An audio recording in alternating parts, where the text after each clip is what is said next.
시청자 여러분 안녕하십니까? 뉴스라이브 문을 엽니다. 어제 서울의 한낮 기온이 37도까지 올랐었죠. 오늘 역시 폭염은 계속됩니다. 낮 기온 37도까지 오르며 찜통 더위가 이어지겠습니다. 태풍 소식도 있죠. 오늘 밤 남해안에 상륙한 뒤 내륙을 관통할 것으로 보이는데요. 강한 비바람에 피해 없으시도록 대비 잘 하시기 바랍니다. 8월 6일 뉴스라이브 지금부터 시작합니다. 오늘의 헤드라인입니다. 종로구가 지난 7월부터 종로구청 주변 거리를 금연구역으로 지정하고 오는 10월부터 단속에 들어갑니다. 유동균 마포구청장은 취임 1주년을 맞아 마포 1번가와 마포 하우징을 지난 1년의 가장 큰 성과로 꼽았습니다. 성동구가 서울시 최초로 스마트폰 앱을 통한 대형 생활 폐기물 배출 신청 시스템을 도입했습니다. 용산구 후암동이 서울시 최초의 동단위 로컬 기업을 만들었습니다. 주민 주도로 경제 자립력을 키울 계획입니다.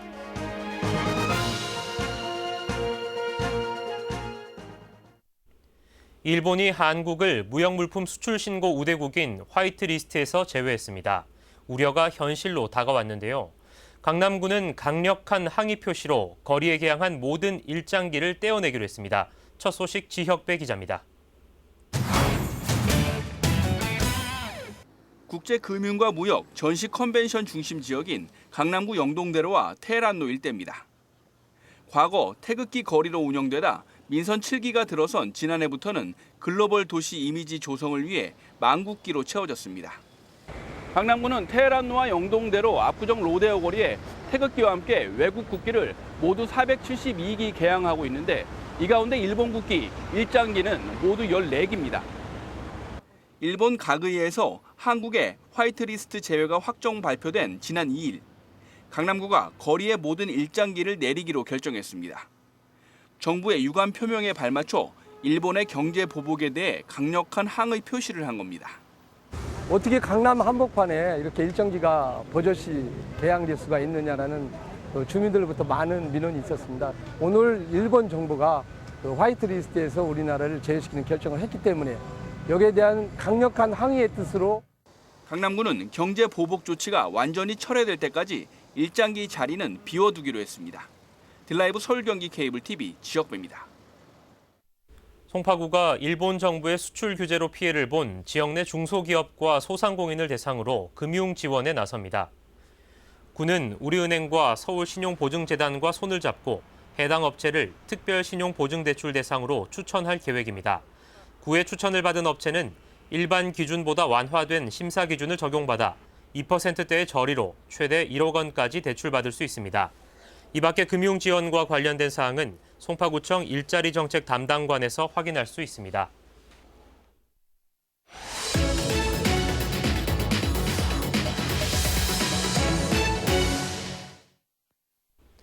일본의 경제 도발로 인해 국민들의 분노도 커지고 있습니다.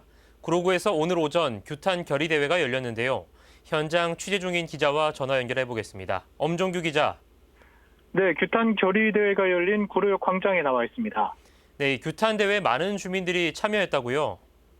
네, 규탄 대회가 열린 구로역 광장에는 평화의 소녀상이 자리했습니다. 네. 오전인데도 광장은 더운 날씨로 인해 상당히 뜨거웠는데요. 여기에 규탄 대회에 참여한 500명이 넘는 주민들의 열기가 더해졌습니다. 행사는 규탄 대회 취지에 대한 설명에 이어 결의문 낭독, 규탄 릴레이, 구호 외침의 순서로 진행됐습니다. 또 주민들은 일본의 경제 침략을 규탄하는 목소리를 메모지에 담아 붙이기도 했습니다. 네, 규탄 성명에는 어떤 내용이 담겼는지 궁금한데요. 현장의 소리 들어볼 수 있을까요? 주민대표 공동성명서.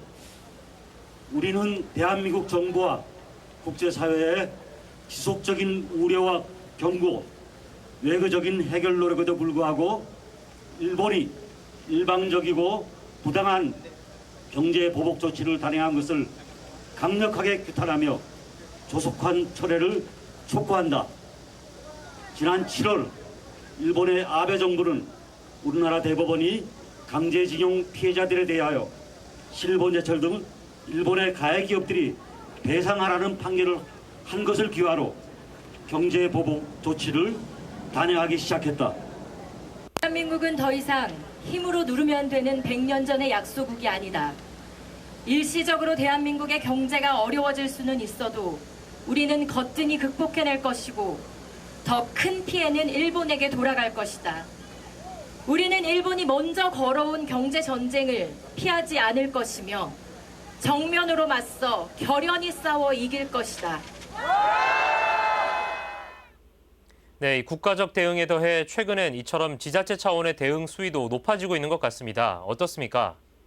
네, 지난 2일 한국의 화이트리스트 국가 제외 이후 구로구와 금천구를 비롯한 지자체들이 긴급 회의를 가졌습니다.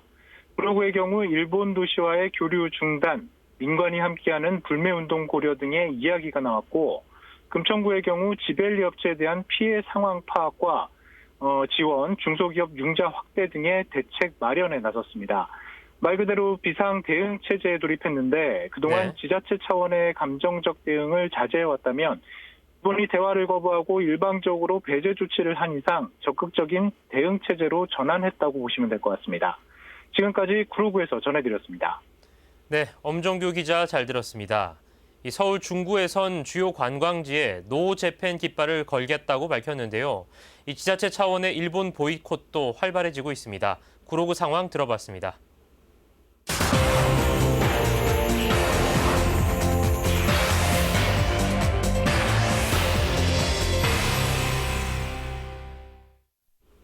대형 빌딩이 밀집한 종로구청 주변은 점심시간이면 많은 직장인들이 거리로 나와 이 줄지어 담배를 피우는 모습을 볼 수 있는데요. 흡연 피해 민원이 꾸준히 제기되자 종로구가 7월부터 이 일대를 금연구역으로 지정했습니다. 자세한 내용 취재기자 연결해 들어봅니다. 조아연 기자. 네, 보도국입니다. 네, 종로구가 구청 주변 거리를 금연구역으로 지정했다고요? 네, 이번에 종로구가 금연구역으로 지정한 거리는 구청을 둘러싼 내면의 보도와 도로, 기타오 방면의 종로 3길과 광화문역 2번 출구와 3번 출구로 이어지는 세종대로 일부 구간입니다. 네. 이전에 지정한 금연구역에 비해 꽤 긴 구간인데요. 대형 빌딩이 밀집해 있는 구청 주변으로 집단 흡연구역이 조성되면서 이곳을 지나는 사람들은 간접 흡연 피해를 호소해 왔습니다. 극심한 담배 냄새로 흡연자들이 몰려있는 거리를 일부러 피해갈 정도라고 하는데요. 지속된 민원으로 종로구는 계도 활동을 해왔지만 강제성이 없어 효과가 미미한 실정이었습니다. 종로구청 주변의 흡연 행위를 강력히 단속해달라는 민원이 한 달에 10건에서 15건 정도 꾸준히 제기되면서 종로구는 지난 7월 1일부터 해당 거리를 금연구역으로 지정하게 된 겁니다. 네, 그렇군요. 이 본격적으로 단속이 시작되는 10월 전까지 홍보와 계도 활동을 펼친다고요? 네, 종로구는 금연구역으로 지정한 거리 곳곳에 약 200개의 스티커를 부착하고 홍보에 나섰습니다. 9월부터는 금연구역 홍보 전단지를 제작해 본격적으로 계도 활동을 펼칠 계획인데요. 네.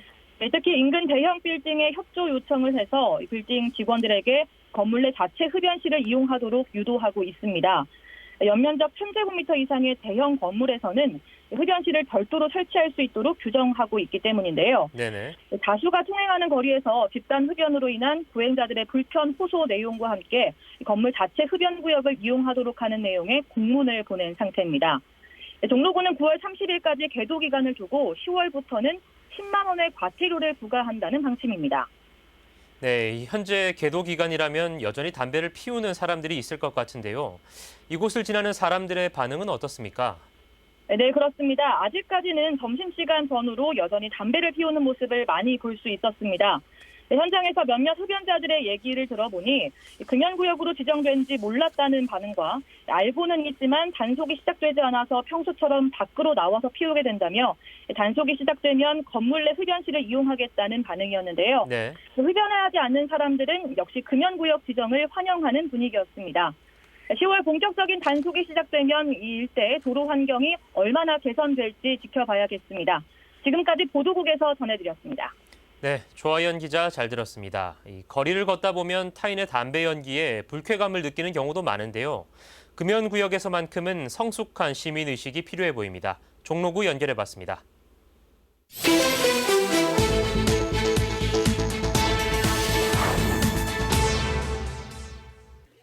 오늘 새벽 4시 20분쯤 광진구 군자동의 한 고시원에서 화재가 발생했습니다. 화재 당시 간이 스프링클러가 작동돼 인명피해는 발생하지 않았지만 건물에 있던 12명이 대피하는 소동이 빚어졌습니다. 소방당국은 5층짜리 건물 4층에 있던 분전반에서 불이 시작한 것으로 보고 정확한 화재 원인을 조사하고 있습니다. 이보다 앞선 새벽 3시 10분쯤에도 성북구 종암동의 한 빌딩 주차장에 있던 차량에서 불이 났습니다. 불은 차량과 인근 외벽을 태우고 10여 분 만에 꺼졌고 인명피해는 발생하지 않았습니다. 소방당국은 차 소유주가 극단적 선택을 시도하려고 차 안에 번개탄을 피우다 불이 난 것으로 보고 있습니다. 뉴스라이브 사건 사고였습니다.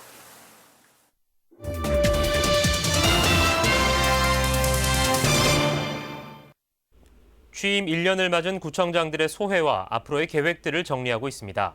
마포 1번가와 마포 하우징으로 대표되는 유동균 마포구청장은 앞으로도 민생 위주의 생활 밀착형 정책들을 펼치겠다는 계획입니다. 천서연 기자입니다. 구상했던 일을 하나씩 실현하면서 보람을 느끼고 있다며 말문을 연 유동균 마포구청장. 지난 1년간의 가장 큰 성과는 단연 마포 1번가와 마포 하우징이었다고 말했습니다. 온라인과 오프라인으로 주민 의견을 듣는 마포 1번가의 경우 현재까지 1000건 넘게 접수돼 일부가 정책에 반영되고 있고 각종 위기로 집이 필요한 가구에 임시 거주 공간을 제공하는 마포 하우징은 타 자치구들로부터 혁신적 복지 정책이란 평가를 받고 있다는 겁니다.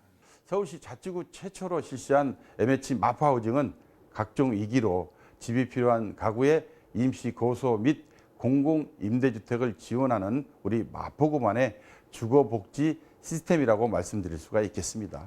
반면 돌봄 SOS 센터 사업은 아쉬움이 남는다고 말했습니다.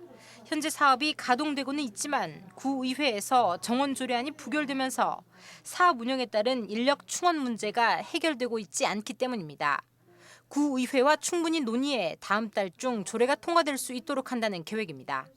그러나 앞으로 구의회와 의원님들을 충분히 설득하고 이해시켜서 돌봄 SOS 사업이 차질 없이 시행될 수 있도록 최선을 다하겠습니다. 홍대로 대표되는 마포 관광정책에 대해서는 비전을 제시했습니다. 관광 일자리국 신설로 동력을 확보했고 마포 관광진흥 5개년 계획을 통해 40개 세부 사업을 추진할 예정입니다. 특히 권역별 관광상품도 개발해 전략적으로 마케팅을 펼칠 계획입니다. 마포구 전역을 4개 권역으로 구분해서 빅데이터 분석을 실시해서 특성이 담긴 관광상품 개발과 전략적 마케팅을 적극 추진할 예정입니다. 한편 유동균 마포구청장은 남은 임기 동안 생활 밀착형 정책들을 펼치겠다고 밝혔습니다. 대규모 개발 사업보다는 복지 안전망 구축과 틈새 계층 보호 등 약자를 위한 행정을 펼치며 민생을 살피겠다는 계획입니다. 딜라이브 서울경기 케이블 TV 천서연입니다. 성동구가 서울시에선 처음으로 대형 생활 폐기물 배출을 스마트폰 앱으로 신청하는 시스템을 도입했습니다. 이에 따라 기존 배출 방법을 간소화해 주민 불편을 덜 수 있을 것으로 기대를 모으고 있습니다. 보도에 조성협 기자입니다. 스마트폰 앱으로 대형 생활 폐기물 배출을 신청합니다. 간단한 가입을 거쳐 주소와 폐기물의 종류 등을 입력하고 결제를 진행합니다. 결제 후엔 앱에서 배출 번호가 전송되고 해당 번호를 빈 종이 등에 써 폐기물에 부착하면 끝. 성동구가 최근 새롭게 도입한 대형 생활 폐기물 배출 신청 방식입니다. 어플 다운받으셔가지고 이제 간단하게 이제 회원 가입하시고 이제 대형 생활 폐기물 신고하시고 결제하셔가지고요. 접수 번호가 문자로 수신이 되는데 그거를 이제 가정에서 있는 빈 종이에다가 배출 번호 적으셔가지고 폐기물에 붙여서 내놓으시면 되세요.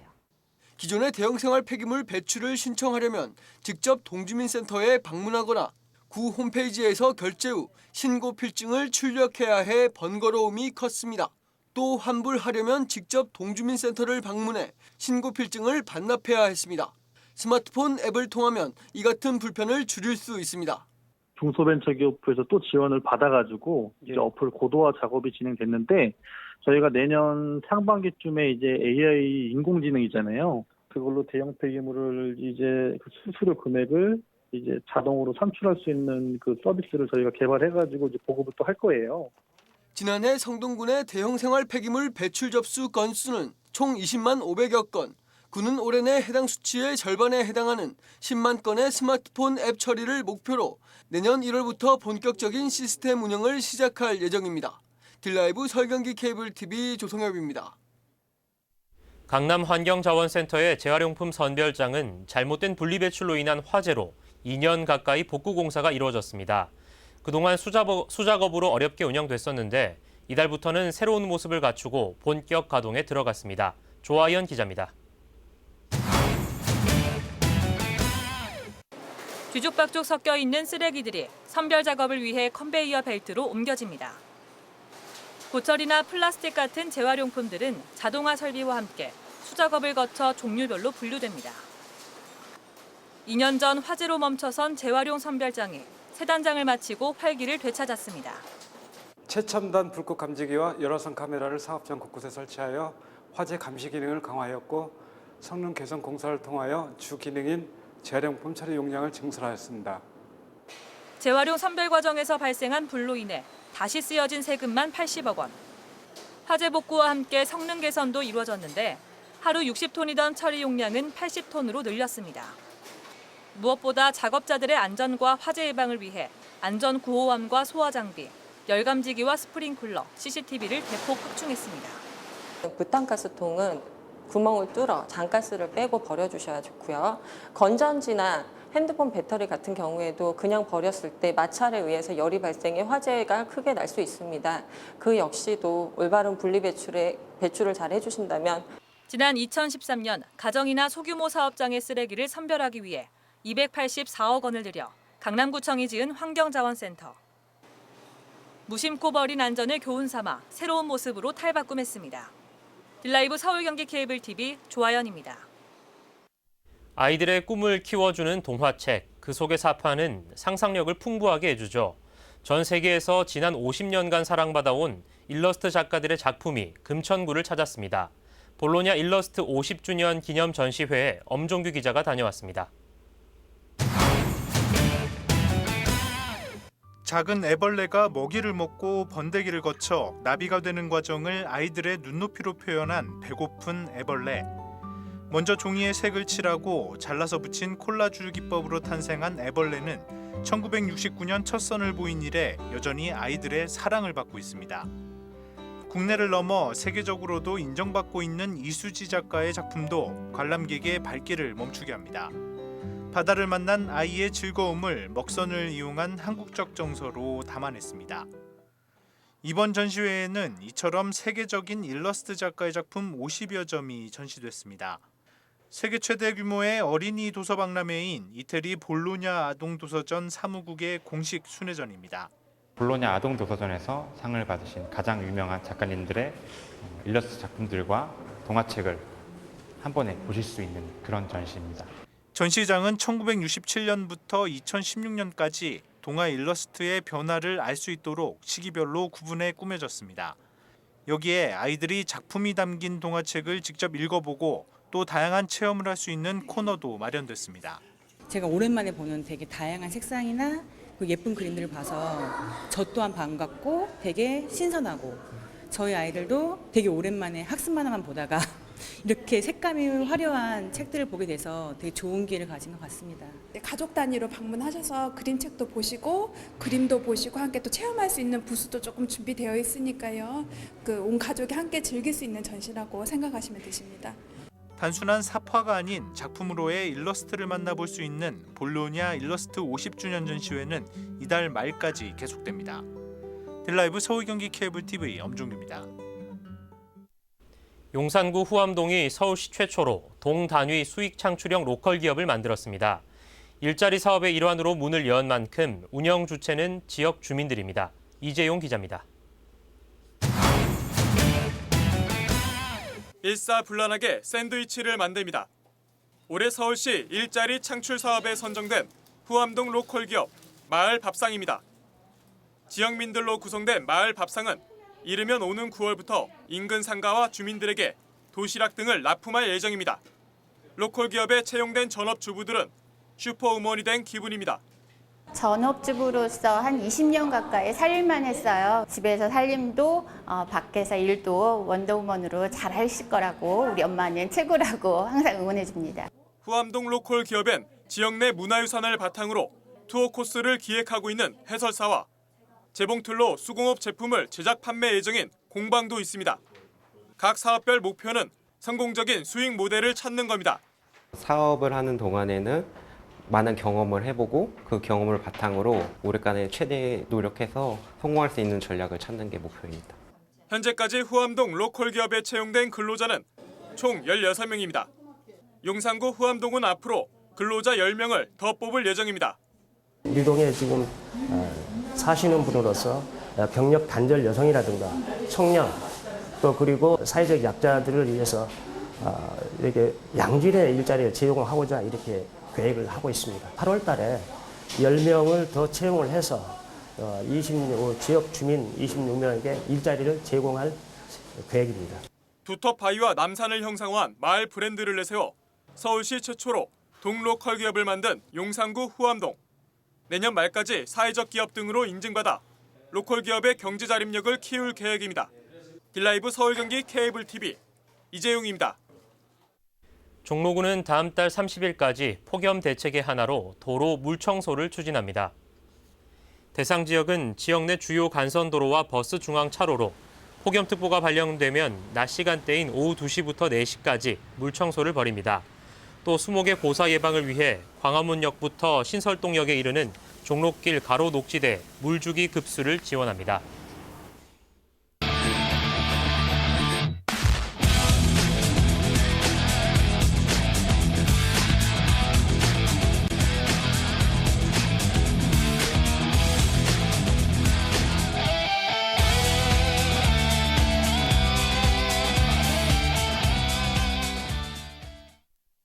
서울시가 최근 중랑구 일대에 공공주택단지를 포함한 이른바 컴팩트시티를 조성하겠다고 밝혔습니다. 북부간선도로 구간 상부에 인공대지를 만들어 주거시설과 생활SOC, 녹지공간을 마련하겠다는 계획인데요. 이를 두고 소음과 진동, 미세먼지 등의 우려를 제기하는 곱지 않은 시선도 많습니다. 4,200억가량의 사업비가 투입될 것으로 보이는데 예산만 낭비하는 헛발질일지 도심 개발의 새로운 모델이 될지 지켜볼 문제입니다. 뉴스라이브 마칩니다. 시청해주셔서 고맙습니다.